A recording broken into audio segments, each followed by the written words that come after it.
Hi, I'm Kanika, and you're listening to That's Total Mom Sense, the podcast, where I interview public figures on their life lessons in parenting, legacy, and built-in sixth sense. Hey, what's up? I'm Kelly Rowland, and you're checking out That's Total Mom Sense. Hi, this is Chelsea Clinton, and my experience on That's Total Mom Sense was fantastic.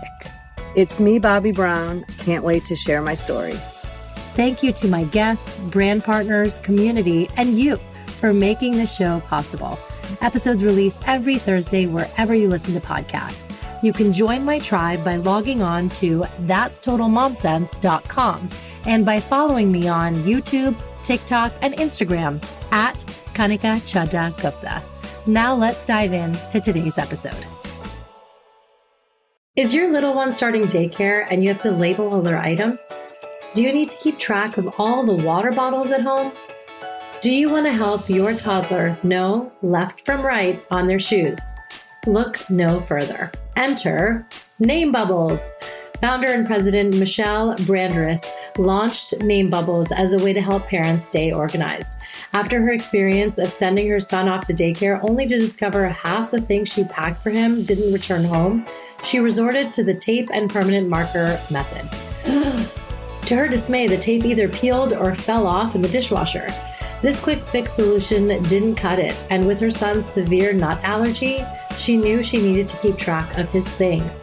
The outcome? She discovered a new way to label, and NameBubbles.com was born.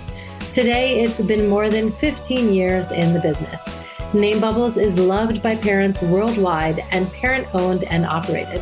The brand ensures it's non-toxic through third-party testing, and the labels are dishwasher safe, laundry safe, microwave safe, and freezer safe. I know my kids especially love the unicorn and dino designs. I appreciate that all their steel bottles have labels that remain intact, and laundry is a breeze since the names don't wash off. Thank you, Name Bubbles, for keeping me and my household and kiddos organized. Use my code MOMSENSE to receive 25% off at namebubbles.com. The code is MOMSENSE, MOMSENSE, to receive 25% off at namebubbles.com. Happy labeling! Today is going to be a much needed, awkward conversation. Puberty. How can we deal as parents? How do we prepare our kids? Cara Natterson, MD, is a pediatrician and New York Times bestselling author. Vanessa Kroll Bennett is a puberty educator and writer. Together, they host the Puberty podcast, run Order of Magnitude, the leading brand dedicated to flipping puberty positive, and they wrote the book, This Is So Awkward, Modern Puberty Explained. And it was published by Rodale Books in October of 2023. Cara and Vanessa can be found on Instagram and TikTok at Spilling the Puberty. Perhaps their biggest credit, however, is that between them, they parent 6 teenagers. Cara and Vanessa, welcome to That's Total Mom Sense. Thank you. Thank you. We're so happy to be here. My palms are sweaty already.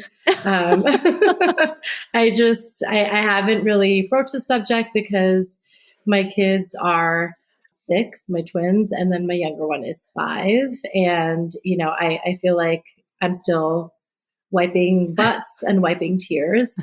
And so it's never ending. Kanika, don't worry. Even as they get older through puberty and beyond, you are still wiping butts and wiping tears, either literally or metaphorically. So no worries on that front. Oh my goodness. Yeah, it really never ends then.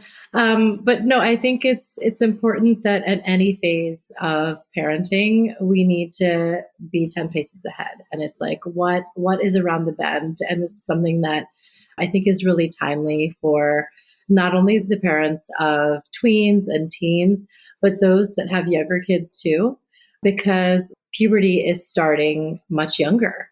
And actually, before we go there, tell us a little bit about how you got into this line of work. Well, I'm a pediatrician and I was in practice for many years, and I ended up leaving in 2008 frankly, because I had young kids and my husband was in medicine as well. And I knew everyone else's children and I didn't know my own. And that was enough for me to kind of take a minute and say, what am I doing? And is it working for me? It was not. So I flipped into a writing career. I wrote mostly parenting books at first, but I ended up falling into American Girl, the doll company. They are also a publishing house, and they published a book starting, the first edition came out in 1998 called The Care and Keeping of You. And The Care and Keeping of You is sort of like a puberty Bible for kids who are 8 to 10. It's the most incredible book. And I used to tell all of my patients about it. And lucky me, in 2011, I got to help rewrite The Care and Keeping of You, and I got to start to expand the line of books. So we have now the older book, Care and Keeping of You 2, very creatively named, and boy books like guy stuff. And as I was traveling the country, meeting people from all over, and as my kids were going into their own puberty, all there was for kids and their parents who were going through puberty was this little book. And there were a few other books, but there was nothing else. And so in 2020, we launched Order of Magnitude, which is a company that is aimed at flipping puberty positive. And we do it with product. We make all sorts of product that makes puberty comfortable. And we have tons of content across lots of different platforms. And I get to work with Vanessa all day, every day, getting puberty content out into the world.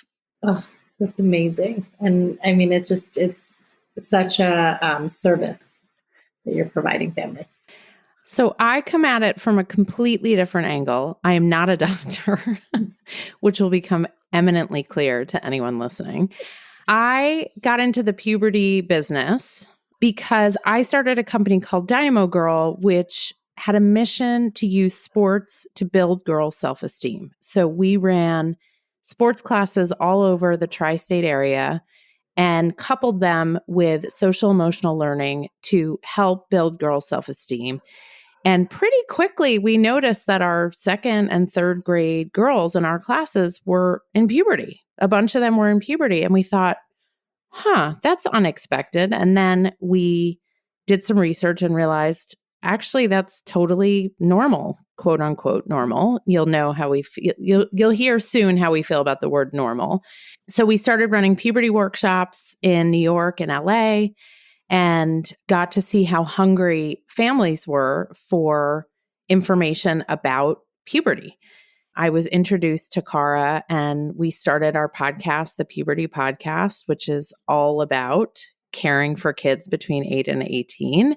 But we love alliteration, so we needed to call it the Puberty Podcast, not the caring for kids between 8 and 18, because that's much less catchy. And so the book, it was really born of doing that podcast and speaking to all different experts, from everyone from neuropsychologists to mental health providers to pediatric endocrinologists, to help understand the science behind today's modern puberty and to give adults tons and tons of reliable information in order to care for the kids in their lives. Yes. Oh, that's so brilliant. Puberty is happening to kids, or they're going through it rather, much younger. And I feel like, is it from a scientific standpoint because of our exposure to all the endocrine disruptors? I mean, that's something that my husband and I extrapolate on. It's like, let's not use this body wash because it has this ingredient. And is that part of it? And then is it also some part evolution? And are we evolved to have this happen? So the answer is probably maybe yes. We don't know. What we do know is that puberty has been happening increasingly early for a long time. The data that showed that puberty was no longer starting at 11 for girls and 11 and a half for boys, which was sort of the standard of what we knew post World War II. The data that shifted that thinking came out in 1997. In 1997, we knew that girls were entering puberty at 10 instead of 11. In 2010, we knew that girls were entering puberty between the ages of 8 and 9. So this is not new data, but it is new to the forefront. People just don't really think about it or talk about it. And Vanessa and I feel really strongly about getting it out into the world. the people who do those studies are asking the questions that you're asking. And the people who read those studies are asking the questions you're asking. And the answer is, we don't know, but there are a lot of drivers, and they include endocrine disrupting chemicals, which do impact the way that estrogen and testosterone and the other sex hormones work inside the body, chronic stress, which clearly impacts the onset of puberty. But also there is probably a link to antibiotics, not just antibiotics that you take, but antibiotics that's used in feed for animals, antibiotics that ends up in soil, antibiotics. So yes, and right. Oh my goodness. It's just so like mind blowing to hear that. Yeah, it is. I will reassure you for a second though. We love collecting friends in the world of puberty research. And one of the friends we have collected is Louise Greenspan, who is one of the leading researchers in earlier puberty. And Louise will say, we are not going to have kindergartners in puberty. This is not marching back so far that your kids who are living under your roof right now are going to be in puberty. She thinks we've hit a bottom. And I'm just betting on Louise being right. Yeah. Yes. Okay. That's very, very encouraging to hear.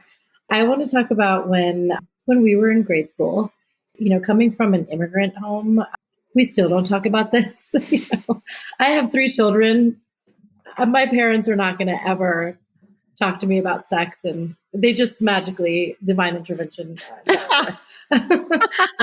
So puberty was definitely not discussed. And I feel like the only place and outlet and resource I had was at school. And then of course my peer groups. And at school, I vividly remember in health class watching that 70s classic, Am I Normal? Do you remember it? The worst title ever. Oh, totally.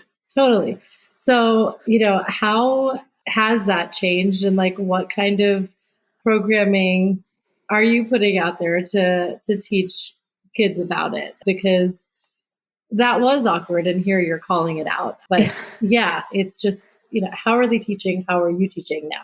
Well, I mean, the first thing is to reassure anyone listening who also grew up in a home where it wasn't talked about. Like, you get to do it differently. You get to chart your own course and create a different path for your family. And you turned out great. And as we all say about our parenting, we do the best we can with the information we have at the time. And I would add to that, and all of our cultural, social, ethnic baggage that comes with that, that all informs how we choose to go about talking to our kids. And so we've talked to parents all over the country who are like, I didn't grow up with it. I don't know how to do it. And it's like, you just start and you just give it a shot. Unfortunately, in terms of school health ed, it's still not as complete and as expansive as we would hope. And we've done episodes about this on our podcast, but it depends, like, not only state by state, but county by county, school district by school district. So for those of you wondering, it's best to actually reach out to your school district and find out what parameters they are following and whether they're meeting state standards in terms of what health and sex ed are being taught in their schools.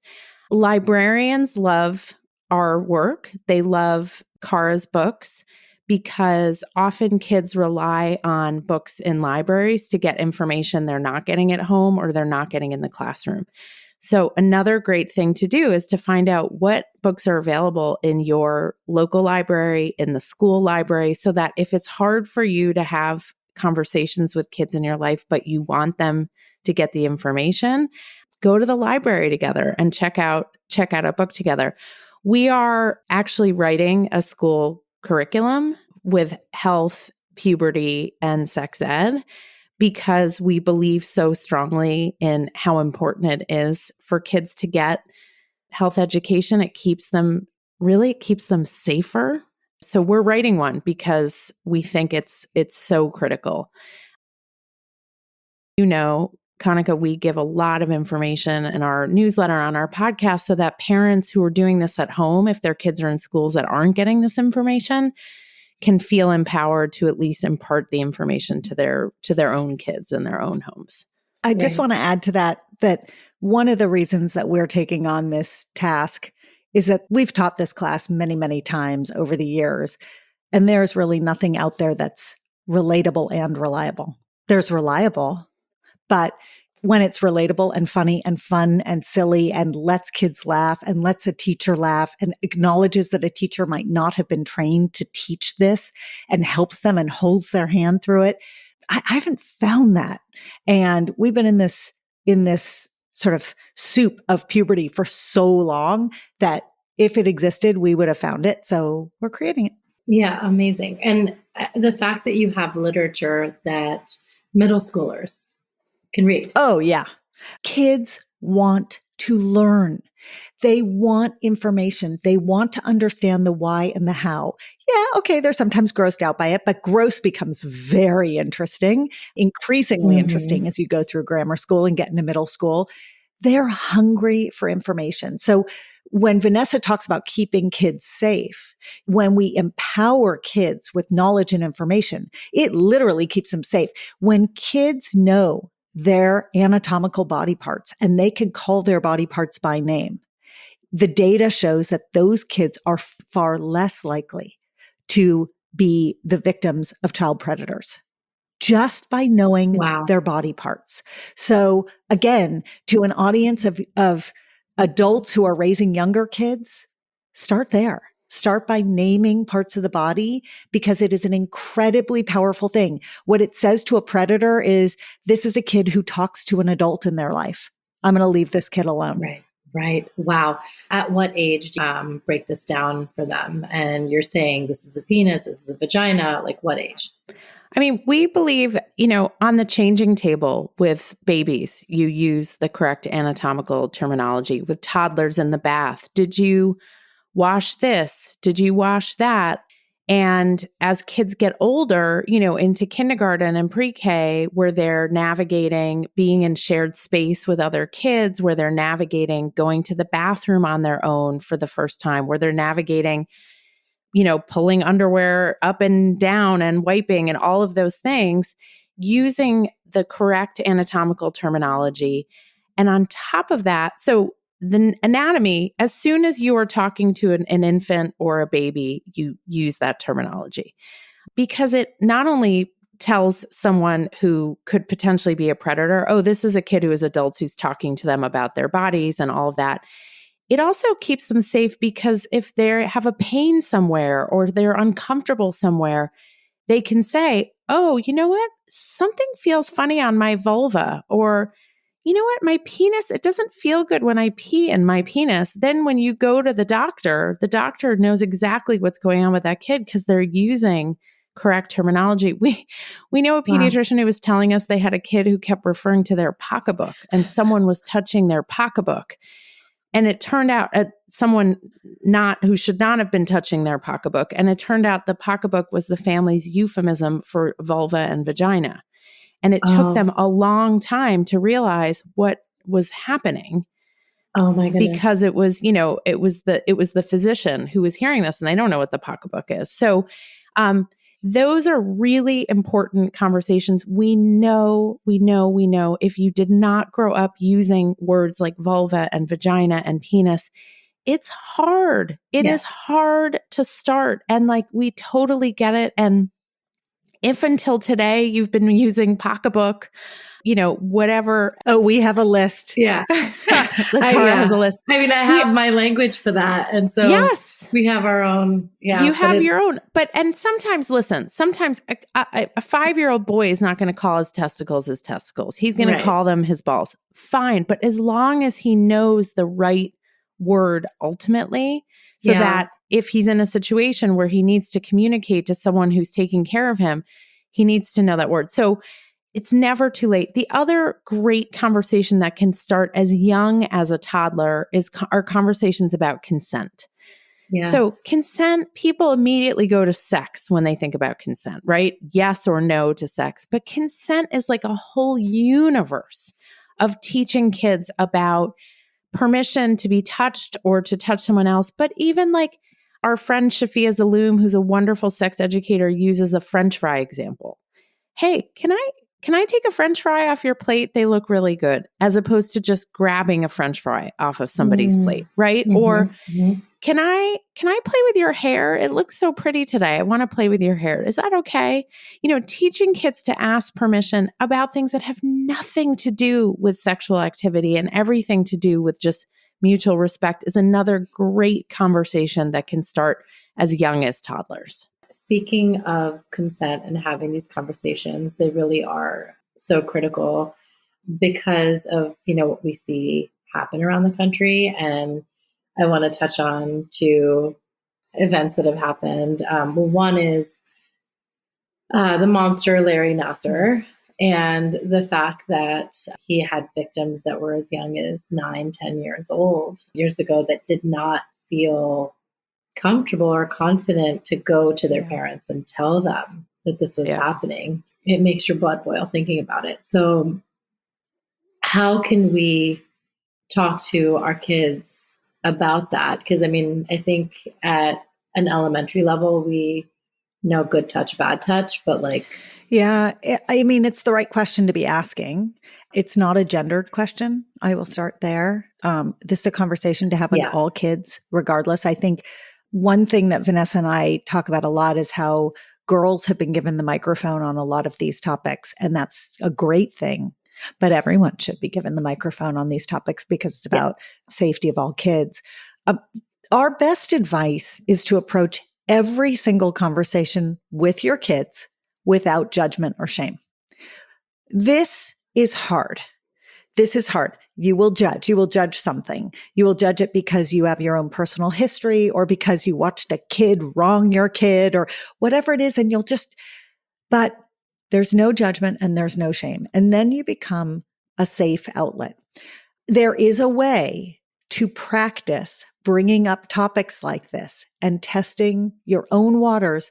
And when you get it wrong, Kanika, and you will, and we do, you go back to your kid and you say, remember that thing I was talking about with the gymnasts and the coach and how I wanted you to always feel like if an adult was making you feel uncomfortable, you could always come talk to me. I think I did it wrong. I think I didn't say it in a way that was kind, or I didn't say it in a way that you could hear. I'm going to try again. I'm sorry I messed that up. I'm going to try again. Kids love to hear from the adults around them when they've gotten it wrong. And you have so many years to have so many conversations that there's lots of space for you to get it wrong. That's fine. It's totally appropriate. So try approaching things one way. And as your foot is being inserted into your mouth, you can remove your foot, take a break from the conversation, and then come back to it later and take it from a different vantage point. But these conversations about grooming and power are very, very important. One of the things that I like that the pediatricians do that my kids see is they explain to the kids what they're going to do. Like when they do an exam in the genital area, they ask their permission. They tell me what they're going to do, right? So what they're actually accomplishing is modeling for the kids what good consent seeking looks like. Right. And also parents can prepare their kids ahead of time and say, you're at an age where the pediatrician may, look under your underwear to look at your genitals to track how you're growing and changing. And they will ask my permission, but I want you to know, I know what they're going to do. They have my permission. There are very few people in the world who have permission to look there or touch there, but healthcare providers do. Every single one of those conversations models for kids. It is important that anybody gets consent to touch you, and there should be a reason why they're looking and touching. And it's not just like anybody gets that opportunity. Yes. Okay. Wow. That's great. How can we prepare them for the changes that they're undergoing? Because they are really young. And, it starts with like the smelliness and the hair. You know what it really starts with? It starts with a slamming door. It starts with an eye roll. It starts very emotional. Even at 8 or 9? Oh my, I can't wait to talk. I'm calling you on your kid's 8th birthday. I'm going to be like, happy birthday, my God. Kanika. Oh, I have to brace myself. It's, emotions and emotional swings, again, not gendered, they happen as a result of testosterone or estrogen or progesterone rising and falling in these very steep curves. They surge up and surge down. And we all know what it feels like to have a hormonal surge. It doesn't feel good. You feel a little bit out of control, right? Your brain is deeply impacted by these hormones. Kids, they don't know to anticipate it. They've never felt this before. So now they're sort of victims of their hormonal swings. And we ask them, how do they feel? Do they like it? And they say, "Oh, I do not know. I do not like it," right? Nothing about this feels good to me, but they can't help it at a certain point because it's biochemical. So my best advice about how do you help them anticipate what's going to shift and change is going to depend on your kid. If you have a kid who is totally future oriented, and by the way, the young brain is typically not super future oriented. Okay. We could talk about the prefrontal cortex not being developed until kids are almost 30, but the typical kid is not thinking about what's going to happen in 5 years, let alone in 5 months, let alone in 5 minutes. Okay. So if you've got a kid who's future oriented, you can start mapping out, oh yeah, these are some of the ways your body's going to change. But they know because they see you're an adult, you have an adult body. They have some sense of anticipation. So my best advice is take it as it comes. Anticipate locally. As you start to see mood swings emerge, hey, I'm noticing you're getting moody. This is why. Or I'm going to read a book about why, and then I'm going to explain it to you. Or let's look it up together to understand why. When there is a breast bud growing, and usually it's one at a time, not two, which creates a whole breast cancer scare for everyone involved. But it's completely typical and normal for that to happen. Hey, this is what's happening. And here's the path through breast development. I just want to tell you what's happening. And then you can come to me with any questions. But if you give them too much in advance, their brain isn't there. They can't hold on to it, right? That makes sense. And I think they definitely are inquisitive and ask the questions. And I can share an anecdote. So like my daughter and I talk a lot, and there's, like no privacy at all. So she's always in the bathroom when I'm in the bathroom, and she's seen me change a tampon and all of it. And she's like, "What's happening?" And I told her that, it's a period and every month I bleed. And she's like, "Oh no, that means that I'm going to have to bleed." And then, she knew that her brothers weren't. She could also put two and two together, girls or women who have the babies. And so she's like, "Oh no, I'm going to have to bleed. And then they're going to have to cut my tummy open and I have to get, like when I get married and I have to have a baby." And so she is already like nervous about it. And it's just, as much as it's funny, I think it's also like, it's not going to be a rude awakening for you. If you already can conceptualize that this is going to happen, like, that's great. It's not like you're 15 and it's like, what's happening to my body? Yeah. I mean, we find that kids, what they do worry about, they do sometimes worry about pain or discomfort, right? Because they hear all this stuff about periods or pregnancy or delivery. But they worry a lot about logistics. Kids are very tactical. So they worry about like, I'm sure you will get this question sometime in the next few years. Like, well, if I'm going to get my period, what happens if I get my period in school and I don't have anything with me? What do I do? That's a question we get all the time from kids. So that's a very logistical question. Who do I go to? Who in school has period products? How do I handle if it goes through my pants? Who can I talk to? So often we find the conversations with kids on the younger end are very much about like, who are your resources? What's your backup plan? What do you do? And the other thing that we like to do is really normalize for kids that everyone is going through something new, awkward, uncomfortable, unexpected. It's not just girls, even though our society often will just talk about the female side of things. But like, ask any guy who got an unexpected erection in math class in middle school, and he will tell you that was no fun. That was really Right. uncomfortable. That was really embarrassing. Or any kid who's gotten a wet dream and woke up in a bed with, a wet patch, having no idea what it is. So guys also have some unexpected and uncomfortable stuff. And the more they understand that everybody goes through these like pretty wacky experiences, the more they can have empathy for each other. And the less they feel like it's just them, and it normalizes that everybody is going through this stuff. Yes, yes. I love that you mentioned that. And Cara, I know you've made it a point to create safe spaces for boys, and you're helping parents have those conversations. It's so, so important. Yeah. I mean, I think if we had to boil our mission down to one thing, it's making puberty more fun. If we had to boil it down to two things, it's making puberty more fun for everyone. Right? Because everyone, if you're going to go through it, and 100% of people are going to go through it, it might as well be flip positive. Yeah, exactly.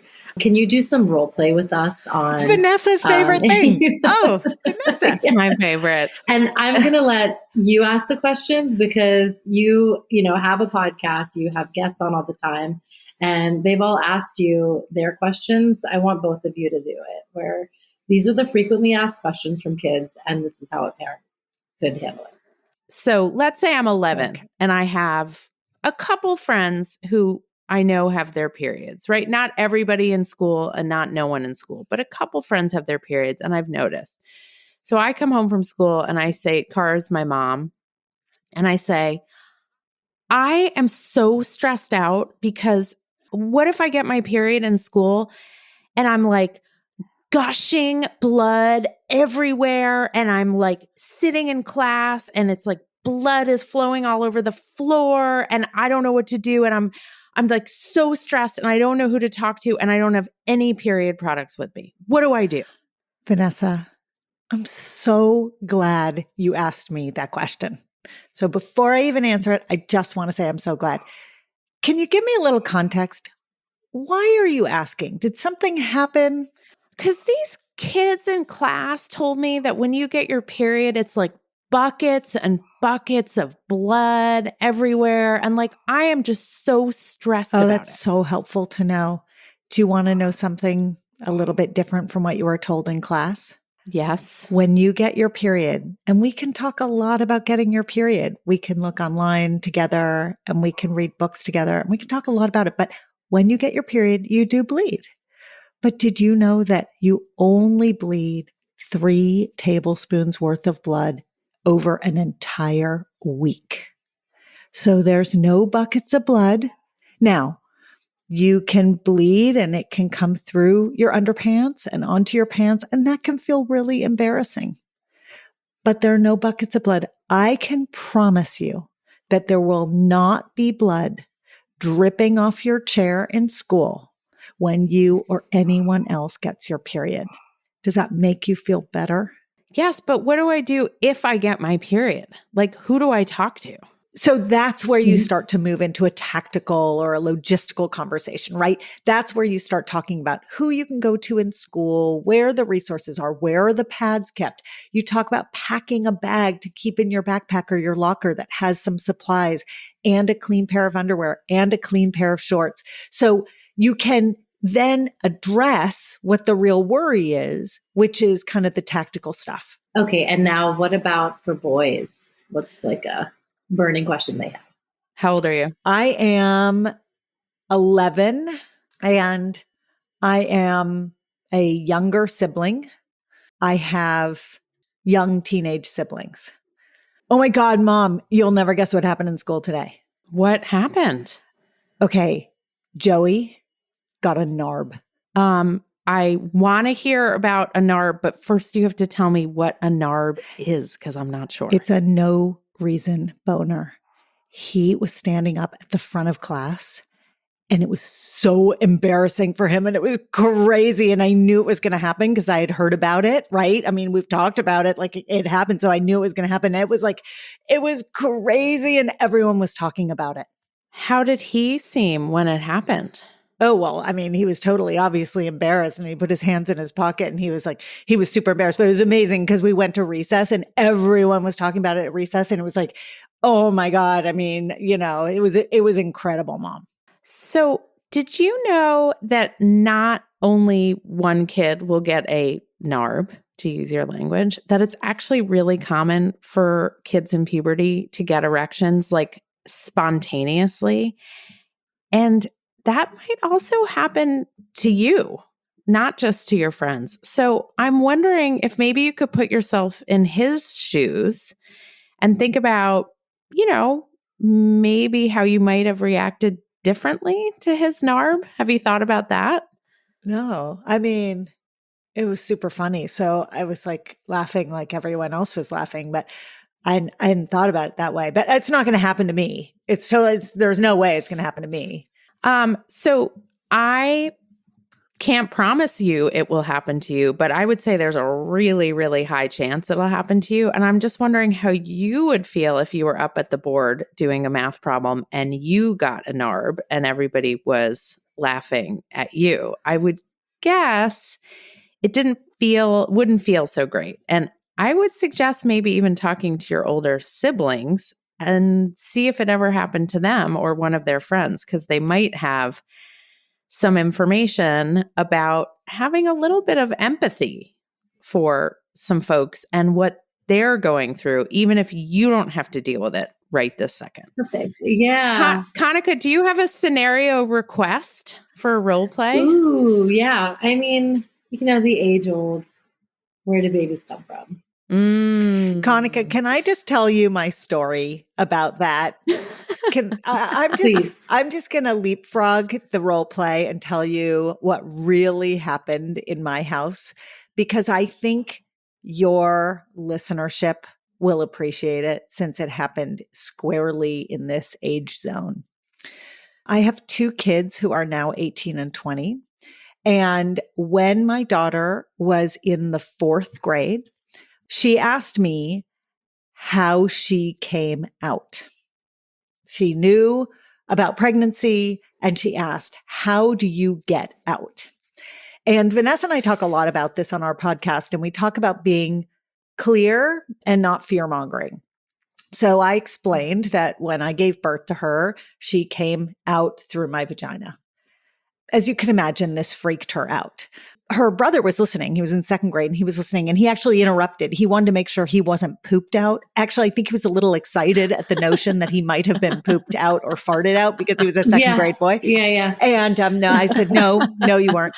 And my daughter was never a great faller asleeper. Once asleep, she was a great sleeper, but she had a lot of trouble falling asleep every night. She's a kid who couldn't turn her brain off. And that night, after I gave her the answer, it was probably like 7 p.m. She got into bed, turned off her lights, and went to sleep faster than I've ever seen her do that in her entire life. Like, shut the world off. I don't want to know anything more. The next morning, there's a little tap on my shoulder, and she's standing in front of me, pitch black, and says, if that's how I got out, how did I get in? Of course. Isn't that amazing? And I thought, like, it was such a moment because she let me have the conversation with her in a way that was paced right for her. And I think that's the key teaching to all of this, which is when you get questions about sex, they're not always asking about the entire, from start to finish, where babies come from. Sometimes they're asking very specific, very narrow questions. And if they don't make them specific and narrow for you, ask them to narrow it. If Vanessa says to me, what's sex? My first answer is going to be, that's such an interesting question. What makes you ask? On the flip side, 2 of my kids, so I have 4 kids who are now 13, 15, 17, and 20. But when the 2 middle ones were like 10 and 7, and we were sitting at the dinner table and they said to me, so like, how did you make us? Right. And we were a family that we were using vagina and penis and all of those words already. And so like, how did you make us? And I said, well, there's a lot of different ways babies are made. But one way babies are made is that a person puts a penis inside a vagina and the sperm comes out of the penis and meets the egg, and the egg gets fertilized and grows in the uterus. And they took one look at me, got up from the dinner table and said, "That's disgusting." And they left the room. And that was it. Like, I gave them information. They had asked for the information. I gave it to them. I kept it very simple, very factual, and they got what they needed, did not enjoy the information, and left the room. I have since had, Kanika, 100 million conversations with my kids about all of this stuff. But it was like, that was it. That was all I was going to get. They didn't come back with more questions. There was no follow-up. There was no tap on the shoulder the next morning. That was what they got. And I had to be at peace with that for the time being and then circle back, when they got a little bit older. And I bet if they were sitting here with us and you asked them this question, they could remember in exact They would have a lot to say. They would have a lot to say. Yes. Yeah. They always have a lot to say, but yes, they would have a lot to say. Okay, so moving on to porn. I wanted to, find out when they discover it now that we are in a digital age. And then how I don't know, of course we have to talk about it and then curb it and all of it. In our book, we have chapters about everything that happens during puberty. And one of the topics that we cover is porn. And at the end of every chapter, we have an essay written by an 18 to 22-year-old about their experience with that specific piece of puberty. I think, Vanessa, you would be really well suited to share a story that shows up in our book about porn.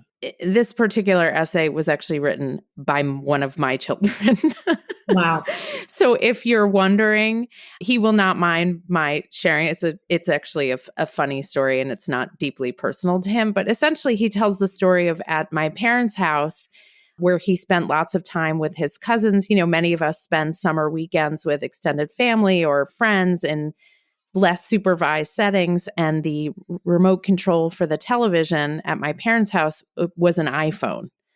And the cousins would spend a lot of time on summer weekends using the iPhone as a search engine rather than as a TV remote. And they spent apparently a lot of time searching up naked pictures of celebrities. My son tells the story of having found himself on his own. He was, I think, about 7. So again, this is not a conversation to have with 15-year-olds.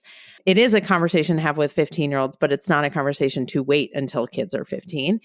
And he tells a story of searching up, I think it was Katy Perry naked or something like that, and finding all of these doctored images, photoshopped images of Katy Perry's head on someone else's naked body.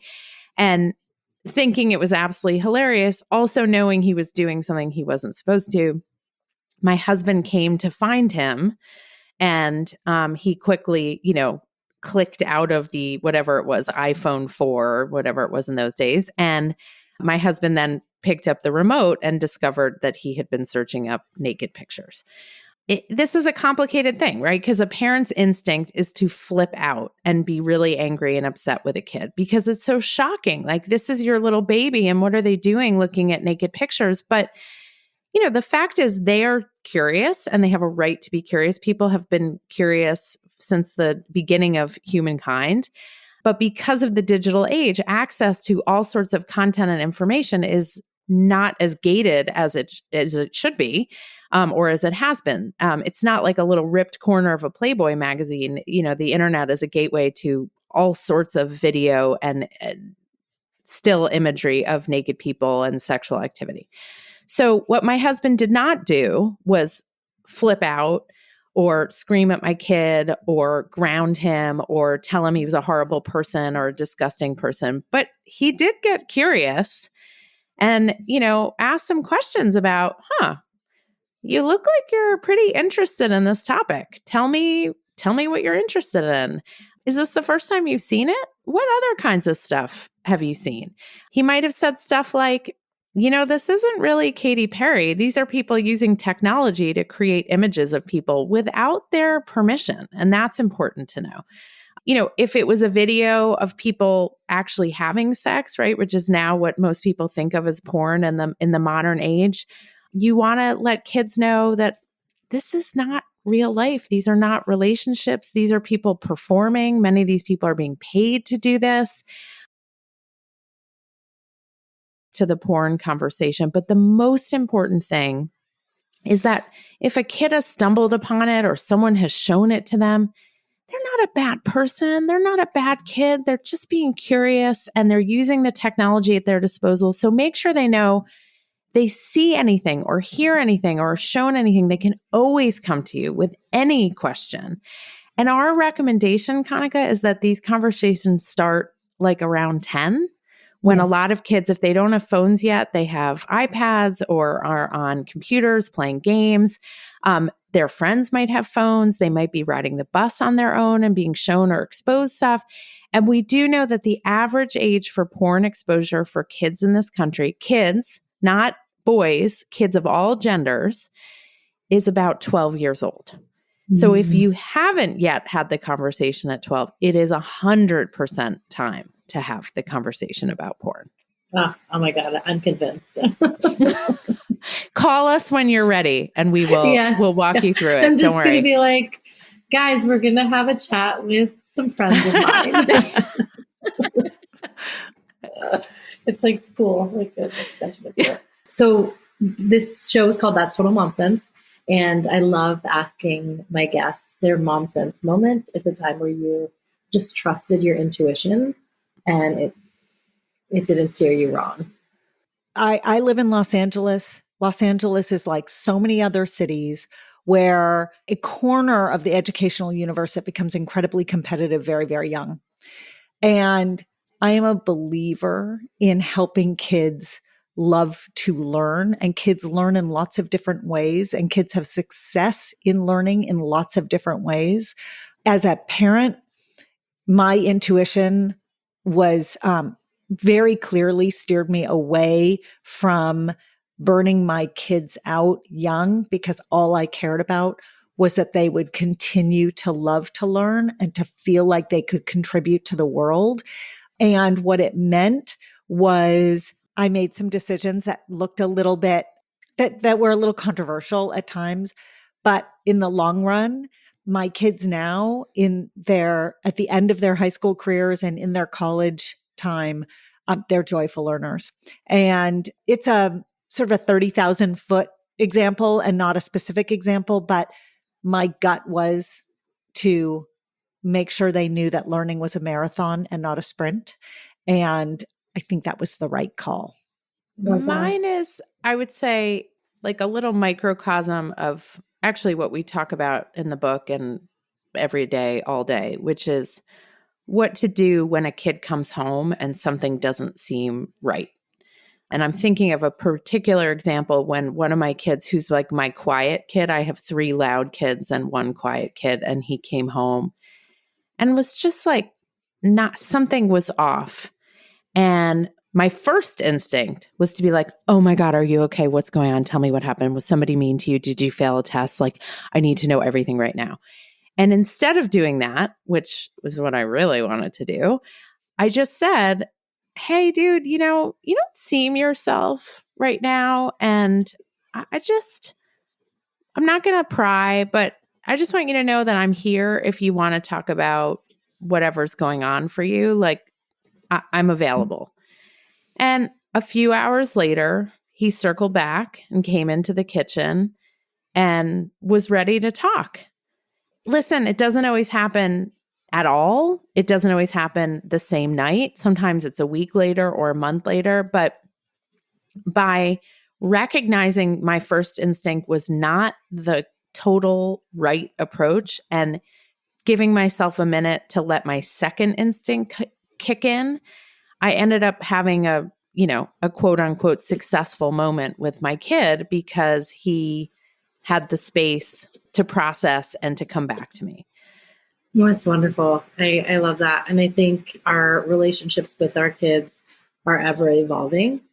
And that's what's so cool. It's like, in the beginning, you're kind of their caregiver, and then you turn into their confidant, and you have to be able to navigate how the conversations change over time. And it's just the coolest thing. There's not a relationship in our life that's like this one. You both were awesome. Thank you so much for sharing your insights with us and making it fun and not awkward. And, for my audience out there, definitely check out the Puberty podcast. And I know as I was doing my research, I loved hearing your appearance on Gwyneth Paltrow's Goop. And it was just, you guys are entertaining and informative and all the things. So I'm excited that my audience gets to learn more about the two of you and how you can help families make these transitions and these, phases of life a little simpler. Thank you both for joining me. Thank you. Thanks, Kanika. It was so fun. Well, that interview wasn't so awkward, was it? Definitely check out the book that was written by the guests you heard today, Dr. Cara Natterson and Vanessa Kroll Bennett, called This Is So Awkward, Modern Puberty Explained. I think, this is something that we all are going to be faced with. So as they said, if you are a parent of young kids, brace yourself because you're going to have these conversations a lot earlier than you expected. And if you have teenagers or if you're an empty nester, I think this will be an inspiration to keep communicating with your kids, or start if you haven't already, because we are cycle breaking as we go. And it's important to be completely transparent with our kids. They're going to learn about the ways of the world from their peer groups and from society. So it's much better that all of the value systems and what matters to you is imparted in the home first. You can check out my interview, which was so fun, on YouTube. Just type in That's Total Mom Sense and Dr. Cara Natterson and Vanessa Kroll Bennett, and it'll come up. And you can visit my website where all of these podcast episodes and articles and information live, that's totalmomsense.com. And be sure to subscribe, rate, and review That's Total Mom Sense wherever you listen, Apple, Spotify, Good Pods, anywhere. We appreciate your feedback, and it really helps with the algorithms. And most importantly, those who will glean some insights from the interviews that we feature here. And you're really hooking a friend up when you're sharing this show with those you love and care about. You can email me show topics or guests who you think have to be on the show. Just write to me at thatstotalmomsense@gmail.com. And remember, always trust your mom sense and dad sense, especially when it comes to the tough conversations. Stay strong, super parents. I'll see you next time.